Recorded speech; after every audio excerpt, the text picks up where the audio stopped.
안녕하세요. 오늘은 문법은 괜찮지만 어색한 경우에 대해서 한번 알아보겠습니다. 여기에 그 예문이 있는데요. 먼저 어색하다는 게 그 영어로 어색한 문장은 한국어로도 어색하다는 거죠. 그러니까 이게 어색하다는 게 영어 표현이기 때문에 어색하다기보다는 그 의미 자체가 영어든 한국어든 어색하다는 거죠. 물론 영어로 표현하기 때문에 영어의 특수성 때문에 어색한 문장도 물론 있겠지만 거의 8, 90% 정도는 한국어로도 어색하기 때문에 영어로도 어색하다는 거죠. 무슨 얘기냐면은 영어로 어색한 문장은 한국어로도 어색하다는 거죠. 대부분의 경우에 그렇다는 겁니다. 거의 90, 80, 90% 이상은. 그래서 여기 이제 이 문장은 뭐가 어색하냐면은 그 뜻이 예를 들어서 이 문장을 그대로 구글 번역기에 돌려서 이 영어를 한국어로 번역을 해보면 이렇게 나와요. 전공이동의 중요성과 달리 전공이동이 발생하는 금속 창물의 여기 상태의 역학 경우는 복잡성으로 인해 어렵기 때문에 여전히 탐구해야 합니다. 얼핏 보면 그냥 괜찮은데, 자, 이하는 괜찮죠. 전공 이동이 발생하는 금속 창물의 여기 상태 역학 연구는 복잡성으로 인해 어렵기 때문에 이까지도 괜찮 말이 되죠. 그래서 여전히 탐구해야 합니다. 요까지는 말이 돼요. 그런데 이 앞에 문장이 어떠냐는 거죠. 이 앞에 문장이 전공 이동의 중요성과 달리 요 문장이 이상하죠. 요거랑 요거랑 이렇게 엮으면 이상하죠.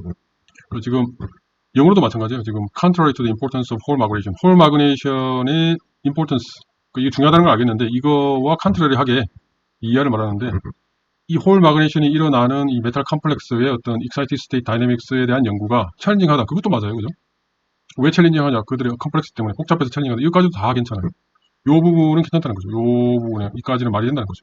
and does still needs to be explored. 이것도 말이 돼요. 그래서 요게 needs to be explored 하다. 이까지도 뭐 말이 된다고 할 수 있어요. 여기도 뭐 자세히 살펴보면 약간 좀 이상하지만 그런데 그 앞에 꾸미는 말이 contrary to the importance of whole migration 이게 이상하다는 거죠. 자, 이 whole migration이 중요하다는 사실과 그게 챌린징한다는 사실이 서로 연관이 되어야 하나요? 서로 독립변수잖아요. 이게 중요하면 이게 챌린징하면 안 되나요? 혹은 이건 중요하면 이게 챌린징 안 하면 이상한가요? 서로 상관이 없다는 거죠. 근데 여기는 마치 contrary to라는 걸로 이 두 문장을 엮어놨기 때문에 논리적으로 말이 안 된다는 거죠. 그거는 한국말로도 똑같다는 거죠. 이 전공 이동의 전공이라는 게 whole를 말하는 건데 전공 이동의 중요성과 달리 그러니까 contrary to를 여기는 달리 한국말로 달리라고 되어 있는데 달리 이렇게 말을 하는 순간 이 전체 문장이 전체가 이상해진다는 거죠. 그래서 이게 문법적으로는 괜찮을지 모르겠지만 그 뜻이 굉장히 어색하다. 그러니까 여기는 어떻게 보면 이 영어의 문제라기보다는 뜻, 의미, 장문, 한국어로서의 장문의 문제다라는 거죠. 그런데 그럼 이 학생이 왜 이런 문장을 적었을까? 이것을 간단히 생각을 해보면 여기에 뭔가가 숨어 있는 거죠. 나름대로의 논리가 있었을 것 같아요. 그걸 이제 생각을 해보면 이 학생이 하고 싶었던 얘기는 아마도 이게 중요하다. 그럼 일반적으로 중요하면 연구가 잘 되어 있을 텐데 그런데 보니까 연구가 안 되어 있다. 그러면 중요한데도 왜 연구가 안 되어 있을까? 보니까 그 이유가 어렵기 때문이다. 복잡성으로 인해서 어렵기 때문이다. 따라서 연구가 잘 안 되어 있으니까 여전히 연구해야 된다. 연구를 해야 한다. 이런 논리가 있었던 거죠. 이 학생이 지금 얘기하고 싶었던 건데요. 그럼 이 논리에 맞춰서 이야기를 하려고 했으면 어떻게 쓰면 될까요? 그래서 그 논리대로 그냥 적어보면 이제 이렇게 적으면 될거든요. 만약에 일단은 그냥 한국말로 먼저 해볼게요. 한국말로. 먼저 달리가 아니라 전공이동의 중요성에도 불구하고 자, 요만큼 그대로 카피할게요. 전공이동이 발생하는 금속창물 여기 상태 역학 연구는 이 연구가 잘 보고되어 있지 않다. 그러니까 일반적으로 중요하면 잘 연구를 많이 해서 보고가 되어 있을 텐데 중요함에도 불구하고 잘 보고되어 있지 않다. 그 이유는 복잡성으로 인해 무엇의 복잡성이겠어요? 금속 창물의 복잡성 혹은 금속 창물의 여기 역학 자체의 복잡성이겠죠. 복잡성으로 인해 그 연구가 챌린징하기 때문이다. 따라서 이러한 연구는 필요하다. 결국 이 얘기를 하고 싶은 거죠.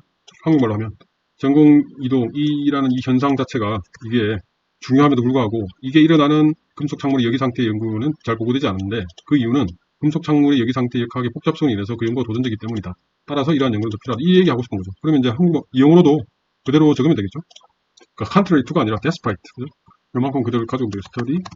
자, 요만큼은 조금 줄이겠습니다. 즉, 자, 요만큼을 한 거예요. 전공 이동이 중요성에도 불구하고 요것에 잘 보고되어 있지 않다. despite has been rarely reported. 이런 식으로 적었어요. 그 다음에 그래서 그 dynamics still need to be explored. 이렇게 적을 수 있겠죠.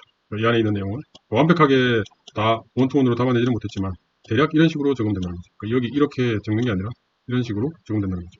이게 너무 길다. 그럼 또 이제 이걸 어떻게 줄여야 될지 또 그런 걸 또 생각해 볼 수는 있겠죠. 자, 그럼 어떻게 더 줄일 수 있을까? 한번 생각해 보면, 자, 이제 이걸 한번 줄여봅시다. 자, 요만큼은 그대로 쓰고, 요만큼이 이제 rarely reported. 다음에, 이게 이것 때문이라고 했는데, 요만큼 그냥 요 가져오면 어떨까 싶어요. 그러니까 복잡해서 거의 보고가 안 됐다. 이렇게 하면 이제 어느 정도 뜻은 통하겠죠. The study rarely reported due to their complex. 이게 복잡해서 보고가 안 됐다. 그래서, and thus 이만큼, 그죠? 그러니까 이 study가 still needs to be explored. 쓰면 되겠죠? still needs to be explored. 이렇게 조금 더 줄여볼 수는 있겠죠. 또 오늘 한 내용은 이제 핵심은 뭐냐면은 영어로 어색한 문장은 대부분 다 한국어로도 어색하다. 즉 이게 영어 표현의 문제라기보다는 어떤 뜻의 문제일 확률이 많다라는 겁니다. 특히 오늘 같은 이 내용은 영어로 봤을 때 표현이라기보다는 어떤 논리가 좀 이상하다. 그래서 그거를 구글 번역기로 이렇게 한글로 바꿔서 읽어보면 왜 이상한지 금세 알 수가 있죠. 왜냐면 우리가 한국말을 잘 알기 때문에. 그죠? 그래서 한국말로 거의 원투원으로 직역을 했을 때 그게 이상하다. 그러면 영어로도 이상할 확률이 많다는 거죠.